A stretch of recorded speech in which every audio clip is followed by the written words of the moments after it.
Well, we saw a little bit of a pause in all the weather action early today with just a few showers around, but during the course of the morning we watched this warm front gradually push in and begin to soak things down. And you can see as that loop that the dark greens and yellows starting to show up over southwestern Washington up towards the South Sound, some moderate to heavy rainfall. And in the mountains, the darker blues are the heavier snowfall. You see that's starting to show up at the highway passes now after starting off down at White Pass. And we're going to see some heavy snow there, heavy rain in the lowlands, and it looks like that's going to continue on until late tonight. In fact, we do have rising snow levels with this warm front, so that's maybe changing to rain for several hours this evening over Snoqualmie Pass and possibly also over White Passes. And less likely it might turn to rain over parts of Stevens Pass before those snow levels drop again as we head towards late tonight and tomorrow. But you can see that heavy snow that's coming down right now. If you're going across the passes, it's about mid-morning. The sooner you can get across the passes, the better, because with these rising snow levels, avalanche danger is up. It's going to be going at least high. With that, they're going to be doing avalanche control for the passes most likely. So you'll see those delays potentially, and also the driving conditions will be gradually getting much worse. Looking out for our Everett Tower cam, just kind of a gray and wet looking morning going on there, and pretty much the same story from our cameras up and down the Sound. A lot of raindrops on the Tacoma Tower cam. Not much of the way of wind right now. That's all going to change this afternoon as we're going to see some strong gusty winds move in around mid-afternoon, continue through the overnight hours tonight. We could see some wind gusts in the 40 to 50 mile per hour range, and maybe a few more than that in exposed spots through the evening hours, and gradually diminishing as we head towards daybreak tomorrow. Take a look at the coast. You can see they've already got a wet day going on there, and that's going to be continuing for them until late tonight. Checking the satellite image, you can see we've got this warm front. That's what's pushing up into us, and then this little area is going to be pushing through overnight tonight and finally push on through as we head towards probably late tonight. It does look like we have another system out here which is going to be developing, so we'll see a little bit of a break as we head towards early tomorrow morning, and then this system is going to be pushing in with another round of rain and snow as we head towards later Thursday, and it's probably going to stall over us on Friday. Snow levels should stay below the past levels through that, but we do look for the heavy rain and heavy snows that up in the mountains to continue on through the day on Friday before the front finally moves through early on Saturday morning. The systems for later tomorrow and on into Friday doesn't look nearly as windy as the one that's moving through today. Take a look at the what's come out of the Weather Service. That winter weather advisory continues until 6 o'clock tonight. Then it's going to be replaced by the avalanche.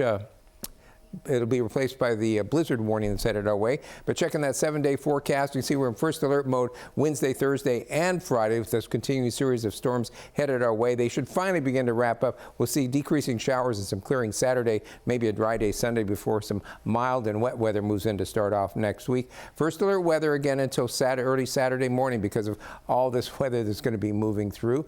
Checking the blizzard warning from the National Weather Service. That's going to go into place at 6 o'clock tonight through 5 a.m. tomorrow morning, and then when that expires, it's going to be replaced by the winter storm warning that is going to go into place at that point all the way through Saturday morning at 5 a.m. Taking a look at the wind advisory from the National Weather Service, that starts at 3 o'clock this afternoon all the way through 6 a.m. tomorrow morning. The computer model shows very clearly that we're going to see those gusty winds moving in starting in the mid-afternoon, and then those wind gusts probably early evening. It looks like maybe between about 5 and 9 is when we're going to see our strongest wind gusts, but it'll remain pretty windy overnight tonight anyway, with the wind gusts still staying in the 30 to 40 mile per hour range.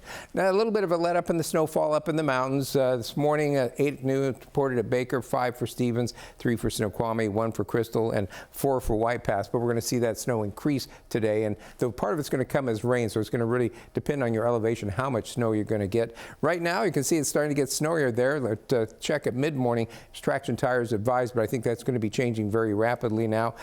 Traction tires are required for Stevens and for White Passes this morning, and then earlier there were no restrictions on Blewett Pass, but again all the conditions are going downhill, and the earlier you can get over the passes the better, plus the fact, as I said earlier, DOT is likely to do some avalanche control, so there'll be some temporary closures to allow for that control, which will also slow your travel across the mountains. That 7-day forecast for the mountains, you can see that rain snow mix as we see that rain as we head towards the evening hours. It's going to go back to snow on Thursday, should stay snow on into the end of the week, and then we'll see the snow pretty much wrap up on Saturday, maybe into early on Sunday, or when the snow first starts later Sunday, and then it looks like it's going to be rain early in the week with snow levels going up to maybe 6,000 to 7,000 feet. checking the new snowfall between now and tomorrow morning. You can see it's not quite as heavy as we originally talked about for the lower elevations, places like the passes, because it is going to be rain for a while. But you see some of the higher elevations above 5,000 feet looking for almost 2 feet of new snow. And then that snow kind of continues. We get a little bit of a break early on Thursday, and then the 24 hours ending Friday morning, picking up around 1 to 1.5 feet of snow. And then for Friday morning into Saturday, we're going to be looking again another 1 to maybe 2 feet of new snow during that time period. And finally, as we head into Saturday into Sunday, you see during the day on Saturday only getting something like 1 to 4 inches of snow. So it finally does let up, but it's going to be a pretty stormy period all the way through the end of the week. So again, today we're going to be seeing the increasing rain and with increasing mountain snow during the day today. Gusty winds mid-afternoon through the overnight hours with the wind gusts 40 to 50 miles per hour. Milder today with temperatures right around 50 degrees. We're going to be looking for the rain to take a little break early tomorrow morning and then increase again in the afternoon with some heavy mountain snow once again. That's going to continue through the day on Friday. Snow level should stay at 3,000 feet, it looks like, so it should stay snow at the mountain passes. We look for that front to move through during the wee small hours of Saturday with decreasing showers and clearing. Sunday partly sunny, but rain moves in late and then kind of wet and mild to start off next week.